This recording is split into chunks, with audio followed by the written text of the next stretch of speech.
Hey everybody, and Tony here with a review of Gioacchino Rossini's Il Viaggio a Reims, which I saw at the Teatro Rossini. The conductor was Michele Spotti, the production was done by Emilio Saggi, the assistant director was Elisabetta Curir, and the costumes were done by Peppa Ohanguren. I mainly knew about this opera through one aria, and that was Contessa di Folleville's Partir o Ciel, which in turn had its melody based on Un poids à la tristesse from Le Cantori. What's also interesting about Il Viaggio a Reims was that this was revived in the 1980s, which included the cast of Katia Ricciarelli, Lucia Valentini Terrani, Cecilia Gastia, Lela Cuberli, Francisco Araiza, Eduardo Jimenez, Enzo Dara, Samuel Raimi, Ruggero Raimondi, Leo Nucci, and Giorgio Surian. The basic plot to this opera goes like this. The entire action takes place in the 1800s Europe, where Madama Cortesa owns a hotel.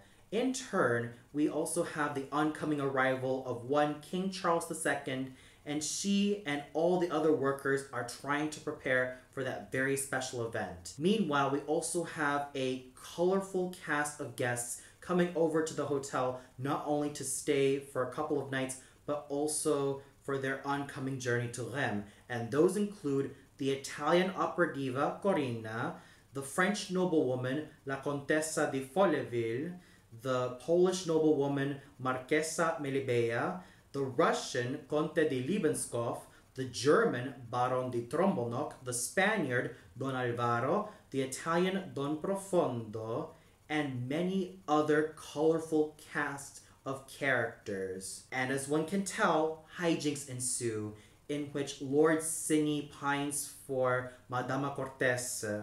Cavaliere Belfiore is trying to woo Corinna, and even Conte di Liebenskopf is trying to get Marchesa di Melebea's love and attention. Everything comes to head when the party is in full swing and King Charles II gives everyone their blessings, and all ends happily ever after. So as one can tell, this opera is not really plot heavy, but when you combine the really wonderful music and the colorful and fun cast of characters, then this is definitely an experience one can definitely enjoy.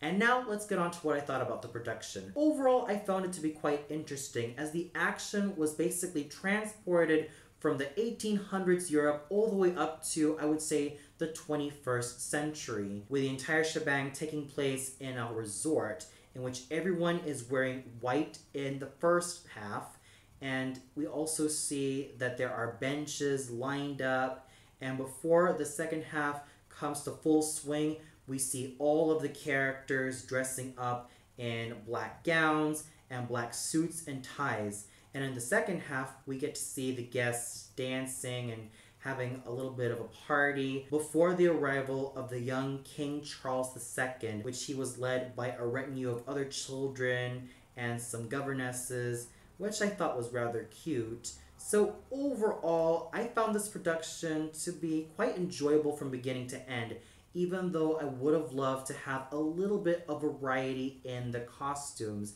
because based on what I saw in the first act, it made me feel like it was pretty much all the same, and sometimes the characters didn't really look that distinguishable from each other.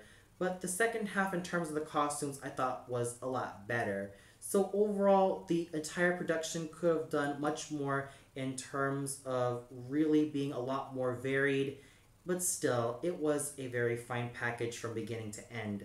And now we get to the singers, starting off with Marigona Carchezzi, who sang the role of Madama Cortese. And what you need in this role is a true dramatic coloratura soprano with a great sense of full lyricism in her voice. She not only has to sing her lines floridly with all of those clean coloratura attacks, but she's also got to have a fine and focused full lyric soprano voice. A lot of famous interpreters of this role include the likes of Montserrat Caballé, Katia Ricciarelli, Cheryl Studer, Valeria Esposito, and even Kulkar Sobirova. One would need the vocal heft of a Norma, an Ana Bolena, a Maria Stuarda, and Elisabetta from Roberto de Vereux, and Imogene from Il Pirata, and even that coloratura technique of a Queen of the Night, Constanze, Donna Anna, Lucia Ashton from Lucia de la Mermur,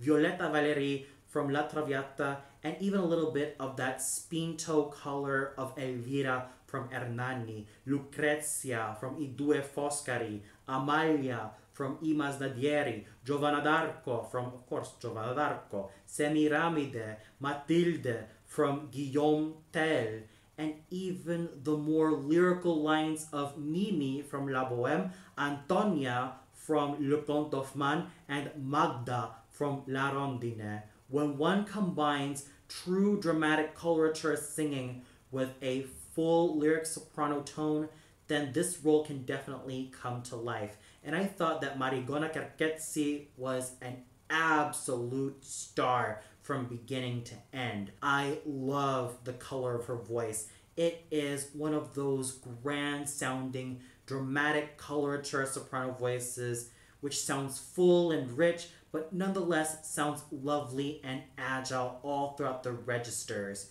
She has a warm and beautiful stage presence, and she just makes one want to love her so much. She was an endearing singing actress from beginning to end, and she was in absolute command of that voice.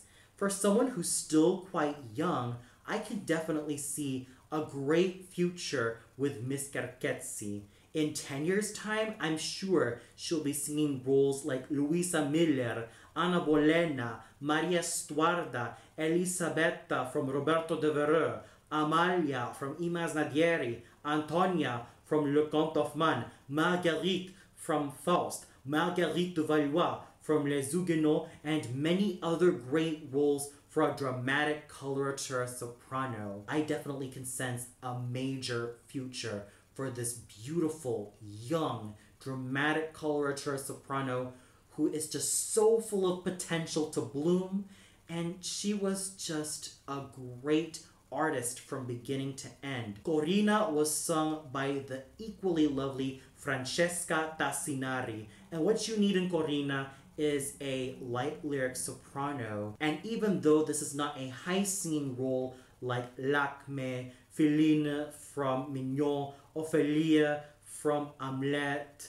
Aminta from Die Schweigsame Frau, Zerbinetta from Ariadne auf Naxos, Rosina in the soprano key from Barbiere di Siviglia, Urbain also in the soprano key from Les Huguenots, Dinora from, of course, Dinora, the Nightingale from Stravinsky's The Nightingale, the Queen of Chemaca from Le Coq d'Or, even Blonde from Die Entführung aus dem Serail, one nonetheless needs the sweet lyricism of Gilda from Rigoletto, Lauretta from Gianni Schicchi, Lucia Ashton from Lucia de la Mermur, Marie from La Fille du Régiment, Adina from L'Elisir d'Amore, Norina from Don Pasquale, Zdenka from Arabella, Nanetta from Falstaff, Musetta from La Bohème, Louise from Charpentier's Louise, Manon from Massenet's Manon, Antonia from Le Comte d'Hoffmann, and even Mélisande from Péléas et Mélisande. One must combine that sweet, light lyricism with a fine coloratura skill, thus making this role quite brilliant in its own special way. And I thought that Francesca Tassinari was lovely as Corina.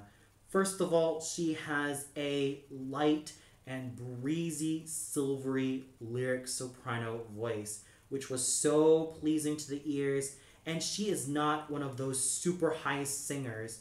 In fact, she is quite wonderful in everything she did, and she was able to play this role brilliantly with a lot of life and vibrance and beauty. She managed to make Corina come alive as a character. Marchesa Melibea was sung by the ever fabulous Valeria Girardello, and what one needs in this role is a lyric soprano who can sing the likes of Isolier from Le Comte d'Ory, the composer from Ariadne of Naxos, and even Meg Page and Prezzosilla from Falstaff and La Forza del Destino respectively. One must not only have that really fine middle range, but also some high notes. And I thought that Valeria Girardello was wonderful as Marquesa Melibea. She has a wonderfully smoky tone to her voice. She has an elegant stage presence, and she managed to play up glamour superbly from beginning to end. She was an overall glamorous singing actress, and I would love to see a lot more from this particular young lyric mezzo. Sofia Mechedlishvili was absolutely brilliant as La Contessa de Folleville, and what one needs in this role is a light lyric coloratura soprano, as opposed to Madama Cortez's more dramatic coloratura soprano voice, and even Corina's light lyric / lyric coloratura soprano voice. La Contessa de Folleville needs a lighter, breezier, and more agile sound. And a lot of Contessa de Follevilles have become very well known in roles like Papagena, Fiacchermilli, the Queen of the Night, Zerbinetta, Gilda, Oscar, Musetta, Nella from Gianni Schicchi, and even that of Clorinda from Cenerentola, Elvira from L'Italiana in Algeri, Lisa from La Sonnambula, and even to some extent Amina, also from La Sonnambula. One must combine that pert and perky nature of Papagena, Blonde, and even Oscar from Un ballo in Maschera to the virtuoso coloratura soprano singing of Fiacchermilli from Arabella, Zerbinetta from Ariadne of Naxos, and even that of Rosina from Barbiere de Sevilla. When one does that, then this role will be definitely a shoo-in. And I thought that Sofia Michelishvili was just wonderful as the Countess. She has a voice which is an equivalent to a lovely sounding lark, nightingale, sparrow, and any other songbird. She was a songbird in every single way, thanks to her crystalline high notes, her lovely diction, and that sweet and innocent sound in her voice, which not only makes her quite ideal for all these ingenues like Olympia, but even all of these sweet roles like this, and even the very perky parts like Adina, and even that of Norina. I can definitely tell that there is a great future for this young, light lyric coloratura soprano.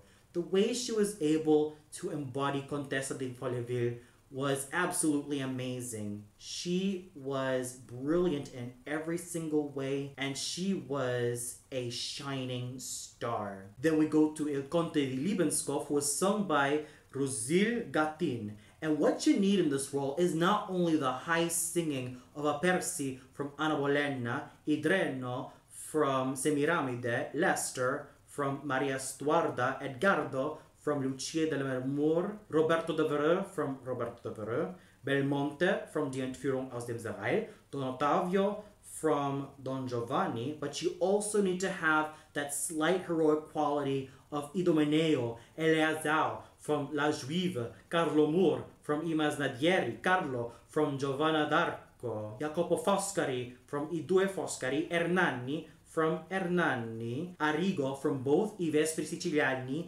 and La Battaglia di Legnano, but also combine that slight neediness of Rodolfo from La Bohème and even Ruggero from La Rondine. One must really combine all of these attributes of a fine lyric tenor if one is to be able to sing the role of Conte di Libenskopf. And Rosil Gattin was absolutely wonderful in this role. The way he was able to sing this part, backed up by an amazing technique and a great and handsome stage presence and a tall and alluring figure, was just so wonderful to witness. And he has a brilliant future ahead of him.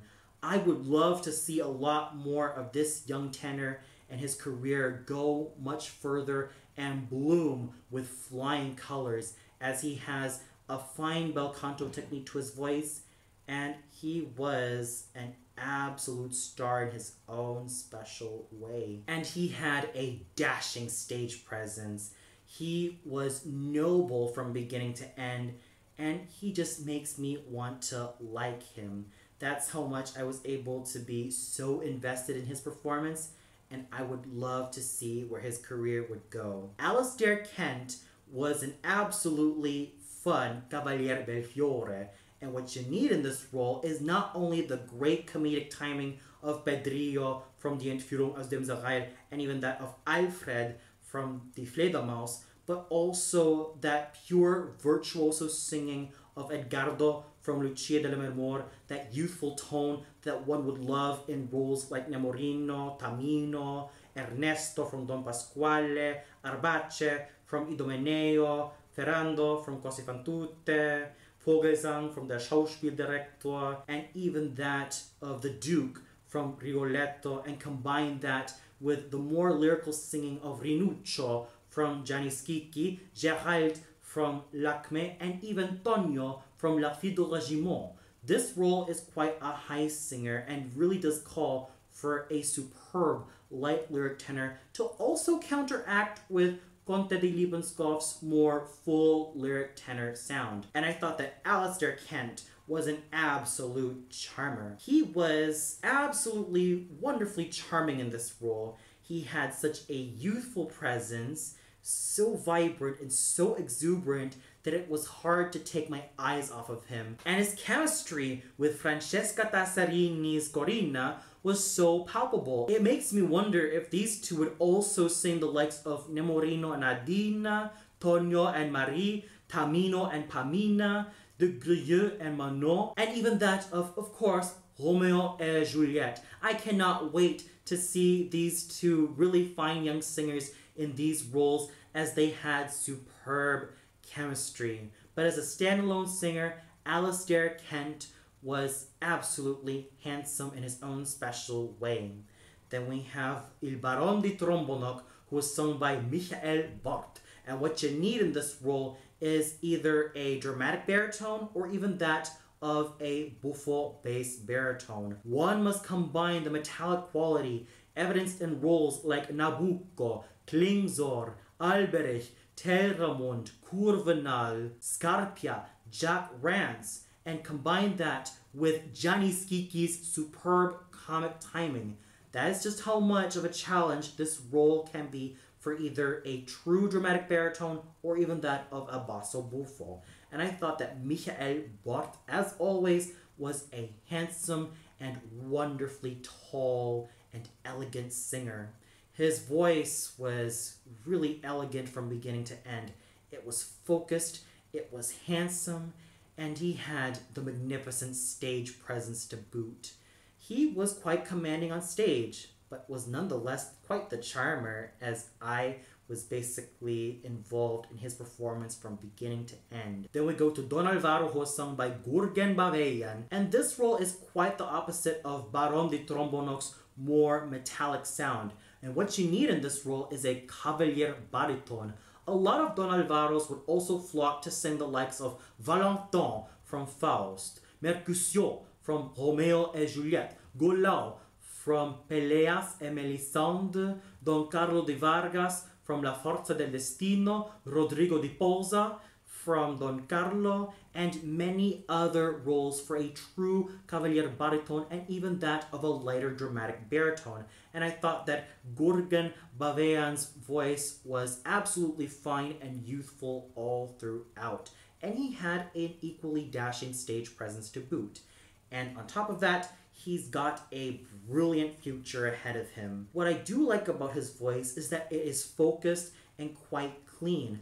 I'm sure that it will take a lot of time for his baritone voice to develop, but it's certainly on the way, as it has that nice fullness and that youthfulness which makes him stand out quite well. Don Prudencio was sung by the young basso Eltsin Husseinov, and what you need in this role is either a basso profondo or even that of a basso cantante, one who can combine the true low notes of an osmin, commendatore, sarastro, grand inquisitor, ramphis, sparfucile, and even Procida, with the slightly higher notes of Philip II and even that of Zaccaria from Nabucco. One must combine the basso profondo depths with some high singing of a basso cantante. And I thought that Eltsin Hosseinov has a bright future ahead of him. He's still quite young, and I'm sure that his voice will develop when given some time. But there is a lot of potential, as his stage presence was naturally fun to witness, and he certainly has a brilliant future ahead of him. Don Profondo was sung magnificently by Roberto Lorenzi, and this role does require a basso cantante, one who can sing roles like Philip II, Gurnemans, the Dutchman, Hans Sachs, Fasolt, King Mark, Sparafuscile, Ferrando from Il Trovatore, Silva from Hernani, Massimiliano from I Masnadieri, Colline from La Bohème, Mephistopheles from Faust, Mephistopheles and La Damnation de Faust, and many other great roles for either a basso cantante or a bass baritone would also be quite capable of singing a role like this. This role does call for some very fine singing from a true basso cantante or a bass baritone, and he needs to have a great technique to also back everything up and an equally great and charismatic stage presence. And Roberto Lorenzi certainly has that. He was charismatic, that it was infectious, and his voice had that roundness and richness of a basso cantante, and there is certainly a brilliant future for this young gentleman when it comes to singing roles like Enrico from Anna Bolena, Philip II from Don Carlo, and many other great roles for a basso cantante. Then we go to Daniele Antonangeli, who sang the role of Lord Sydney, and this role does require a bass baritone, one who can sing the likes of Don Basilio, Dr. Bartolo, and many other great roles for a bass baritone.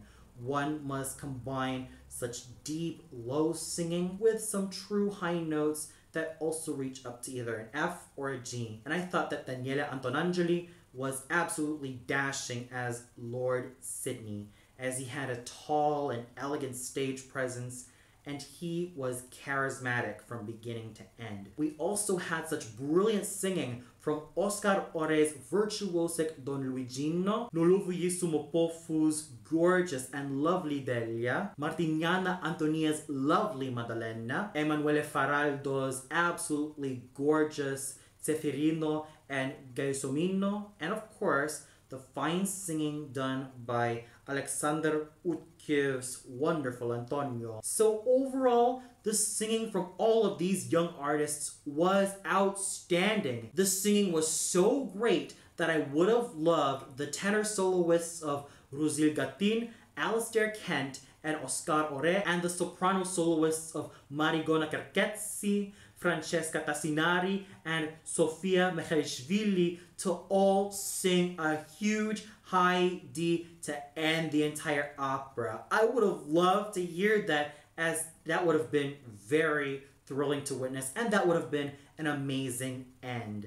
But regardless, I still felt like the singing was completely masterful, and the conducting done by Michele Spotti was absolutely amazing from beginning to end. He made sure that the singers and the orchestra went well together, and of course the orchestra was brilliant. So overall, with a pretty interesting production, such great singing from a lot of these young singers, and of course great conducting by Michele Spotti, this was definitely a great day to watch Il Viaggio a Reims. And for those of you who caught this particular production of Rossini's Il Viaggio a Reims, what did you think of it? Was there a singer who stood out to you so much? Did you feel like the overall singing was outstanding?